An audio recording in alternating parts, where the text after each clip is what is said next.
topic today is deloads. Okay, so we're going to cover what deloads are, how to do a deload, how long you should be deloading for, how often you should be deloading, are deloads even necessary, and should you drop your calories on a deload? Okay, so that's what we're going to cover in this video.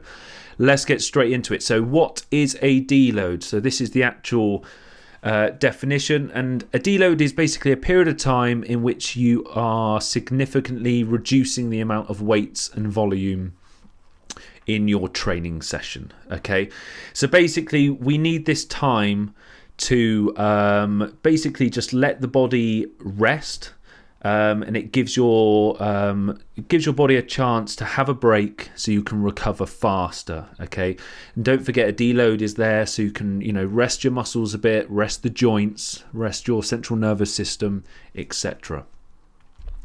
So how do you do a deload? So you got three ways of doing a deload, and I'll go through the three ways, and you can pick which one you prefer. So number one is do your normal routine, your normal exercises, and your normal volume in terms of sets and reps. Keep those the same, but you reduce your weight that you use by about 50%.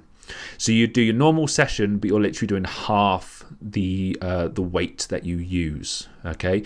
Now, when you first do this, it feels weird and it feels like you're just, it's pointless in a way. But you got to think, long term for your body. This is actually doing your body good, and it's kind of like being in the gym and resting at the same time, if you want to put it that way. The second way of doing it is using the same weight as you normally would in your sessions, but you drop your total volumes, your sets and reps by 50%. So say you normally do 3 or 4 sets on everything, and you normally do about 10 reps. Keep the same weight, but you're going to half your reps to maybe 5, 6, and then you're going to do 2 sets instead of 3 or 4. Okay, so you're just decreasing that volume, and again, so you're not pushing your body.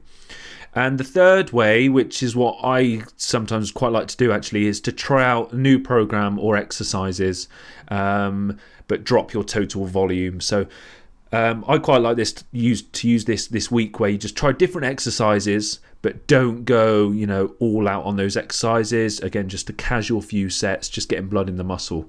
And a little note at the bottom there, just personalize your own deload. Okay, so do what's good for you and do what you feel is ultimately best for your body. So how long should you deload for? So typically for 1 week, this is normally. Sometimes you can do this for more or less depending on how much you actually need one. So again, it's just going by how you feel. If you have a week of a deload and you still feel like your body's battered and it needs to be rested, go for another week.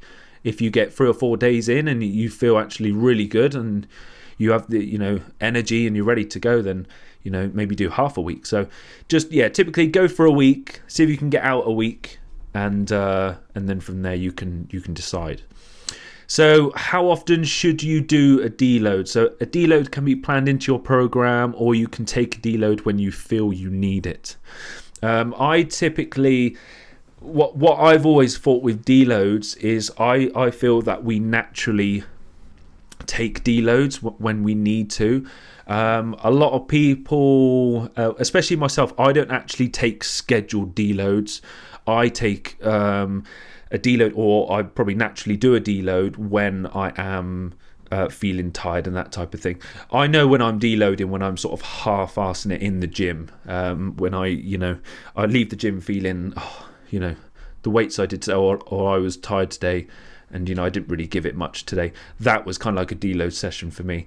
But you can plan these in every 6 to 12 weeks. Again, it's totally up to you. If you do train really hard, you probably need to every 6 weeks. If your training's quite not as intense, then maybe you might get away with sort of every 3 months, that type of thing. But again, it just depends on your training and how tired and battered your body ultimately is. So is a deload necessary? So you might need a deload week if you're experiencing any of these things I got on this list. So a lack of motivation, if you're losing that motivation just to get in the gym, it might be a good time. Poor physical performance. So if you're in the gym and just, things are not firing properly, and the strength's down a little bit. Inability to break through a plateau. So if you've been on the same weights or, the same reps and sets for weeks and you just can't do any more, I think it might be, a sign for your body to have a little break. Prolonged pain or soreness. If your recovery is really slow, and what I mean by that is like you're sore for days and days and days, and normally you're not as sore. Again, maybe a deload is necessary. Maybe you do need to have a break, let your body fully recover. And a lack of sleep or appetite, or if you're simply just irritable all the time, maybe it is time to again just back off for a week and then go again. Planning a deload week ahead of time should prevent these symptoms before they even start. So if you said to yourself, right, every 6 or 8 weeks I'm going to have this deload week where I'm going to look after my body every 6 and 8 weeks, I'm going to have that week.